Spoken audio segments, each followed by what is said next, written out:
Labas, aš esu Monika Kozo, esu šokėja, atstovauju popping šokio stilių jau 11 metus ir reprezentinu Underground Dance Studio. Man asmeniškai poppingas yra labai kūrybiškas, labai techniškas ir labai kontrolės reikalaujantis, kūno kontrolės reikalaujantis šokio stilius. Bet tuo pačiu tai yra labai funky, labai freaky and awkward and something in between šokio stilius, kurio pagalba iš esmės gali sukurti iliuziją be šokant. Ne tiesiog kažkiek paprasti judesiai, bet kiekvienas kažkoks foundationo arba papildomų stilių technika gali padėti išsiskirti nuo kitų šokio stilių ir tą judesį, pavadinkime, atlikti nepaprastai, o su kažkokia dar įdomesnė kūno judėjimo kokybė. Jo, galima ją pačią labai daug. Iš esmės, pradėjau šokti 12,5 metų. Iki tol užsiiminėjau labai rimtai karate sportu ir tiesiog vienu metu susilaužiau koją ir tiesiog su tuo laiku man kažkaip prasidėjo apskritai daug kūno kaulų lūžių ir man turbūt tai pakišo koją toliau judėti toje srityje. Nors manau, kad tai daugiau buvo reabilitacijos klausimas, dar tais laikais buvo labai prasta reabilitacija, tai manau, kad jeigu būtų gera reabilitacija, dar būčiau likus toje srityje, nes tikrai labai daug dalykų galiu vėl atlikti šokio pagalba, kadangi mane tai išugdė ir ištreniravo. Bet jo, tiesiog nustojau užsiiminėti tuo dalyku. Ir mano brolis tuo metu šoko breiką vienoje iš Vilniaus studijų ir tiesiog mes su juo žiūrėdavom visokius video ir man visą laiką įstrigdavo popping šokio stiliaus šokėjai, ypatingai kurie tuose videose, kuriuose matėme, kad jie performina su breikeriais gatvėje ir visaip ten žmonės bando iliuziją užburti. Ir tiesiog jisai pasakė, kad va, yra toks šokio stilius ir gal nori pabandyti, neliūdėk, kad kažkur kitur labai rimtai buvai susitelkus ir tiesiog varyk toliau, gyvenk, mėgaukis, džiaukis. Ir tiesiog atėjau į šokio studiją pabandyti. Ir taip vat ir gavos, kaip reguliariai būna vaikus veda kokią nors būrelę, tai vat aš ir papuoliau į tai. Tai taip ir pradėjau šokti. Aš manau, kad pirmiausia, čia tęsiant praeitą klausimą, pirmiausia labai didelį poveikį padarė žmonės, su kuriais tiesiog šokau, taip susiradau draugų, tai visą laiką buvo smagu ir norėjosi labai daug leisti laiko šokių studijoje, nes buvo kažkoks community.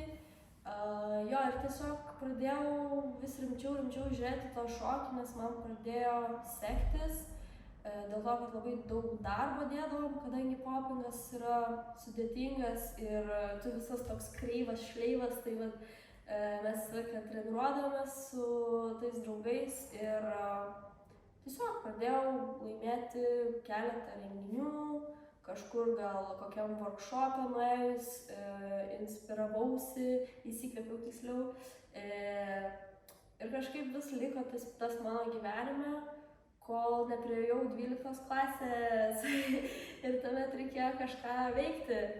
Tai tiesiog buvau pakankamai įkritusi į tą šokio, nežinau, hobio formatą ir tiesiog nusprendžiau pabandyti tęsti tą šokį, įdėti dar daugiau pastangų ir įstojau į Lietuvos muzikos ir teatro akademiją šokio kursą. Tai vat pasibaigiau bakalauras Jo, ir kažkaip irgi pradėjau mokytojauti, netgi ne savo noru, niekada negalvojau, kad bus mokytoja, bet turbūt tai buvo vienas geriausių mano sprendimų gyvenime, kuris tikiu, kad mane pasirinko, o ne aš jį, nes man pasiūlė tiesiog iš niekur nieko, gal nori pabandyti. Ir tiesiog supratau, kad šitame kelyje labai daug savęs susipažįstu su savimi. Ir man labai įdomu, kaip galima padėti, kaip galiu pasidalinti tai, ką aš žinau, kaip galiu išnarplioti tą patį dalyką kitam žmogui, kuris galbūt nesupranta taip, kaip aš arba kažkas dar, bet suteikti tas unlimited versijas, kaip prieiti prie tų pačių dalykų.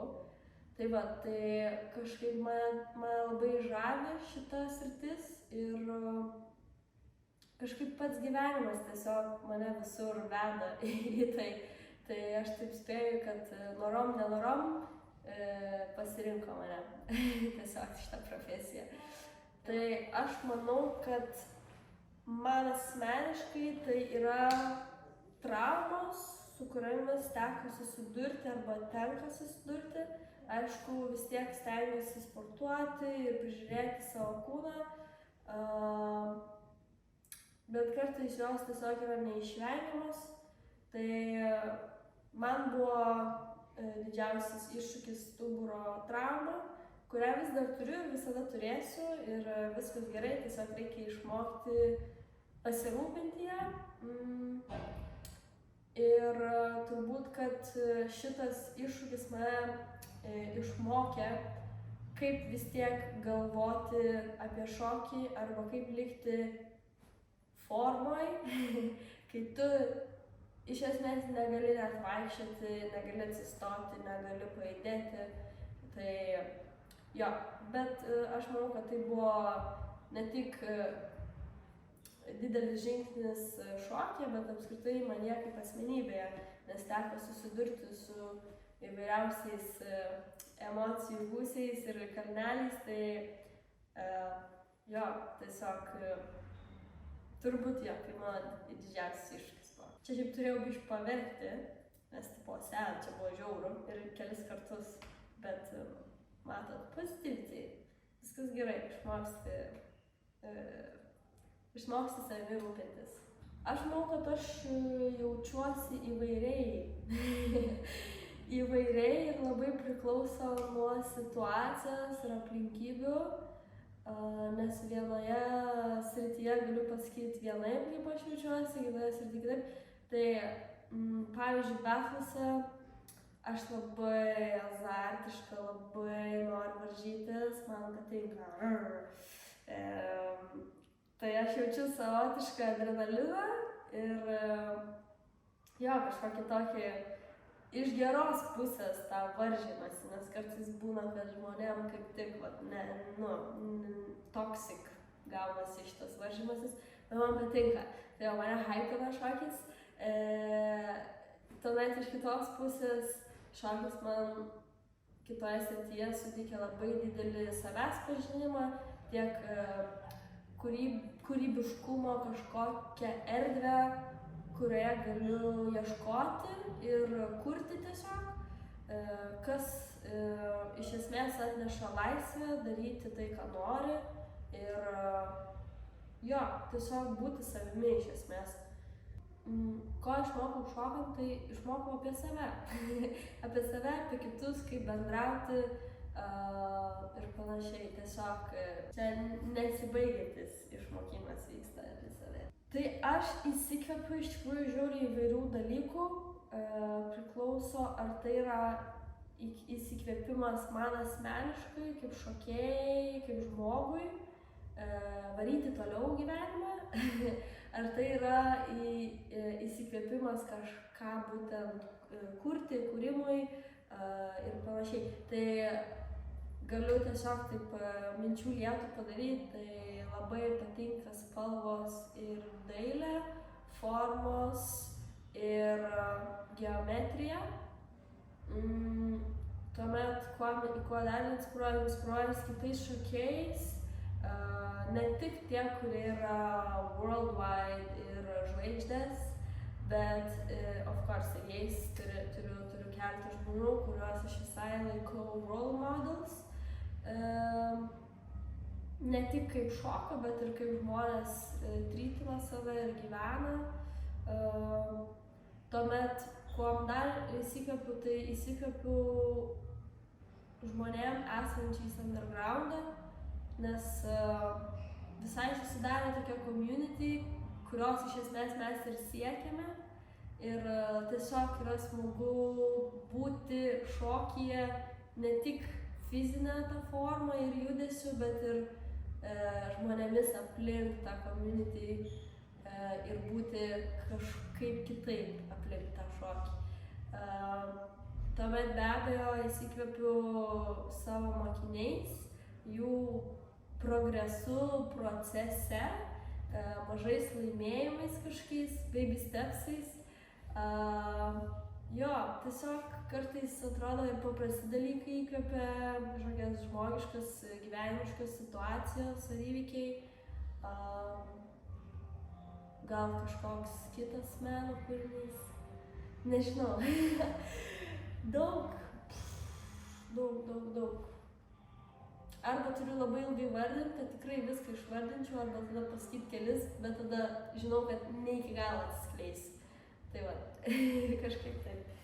Tai aš siūlyčiau tiesiog ateiti, nes man atrodo, tai yra labai paprastas ir captain obvious dalykas, kad pirmiausia reikia tiesiog suteikti šansą, pabandyti ir patikėti savim. O tada atėjus čia arba kažkur kitur į šokius, tai pamatysit, kaip užsikrečia tą gerą nuotaiką arba kaip tik susidomit kažkokiu labai įdomiu ir iliuziniu, nežinau, nebūtinai popinė, bet kažkokiu dalyku. Tai tiesiog ateikit, pabandykit, nes jeigu nepatiks, tai bent jau bus pabandę viskas. Bet čia mano nuomonė, kažkas sako, iš jūs neateikit. Ne, jokai. Tai tiesiog ateikit, pabandykit, pirmas pamokas dažniausiai yra nemokamos, galite išsibandyti visus stilius, atrasti save ir tuomet jau toliau žiūrėti, kur tas šokio pasaulis jūs veda. Tai va. Mano favorite move, kas mane pažįstat gerai, tai išvengsite šitą. Tai mano favorite move yra šitas. Ir darai kaip teletanis. Jo, tai čia mano toks unofficial favorite move.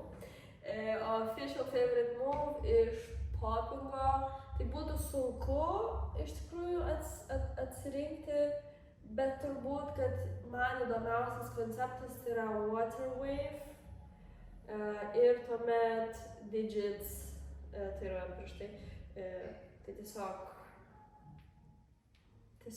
šitas konceptukas kartu. Tai man jisai yra favorite.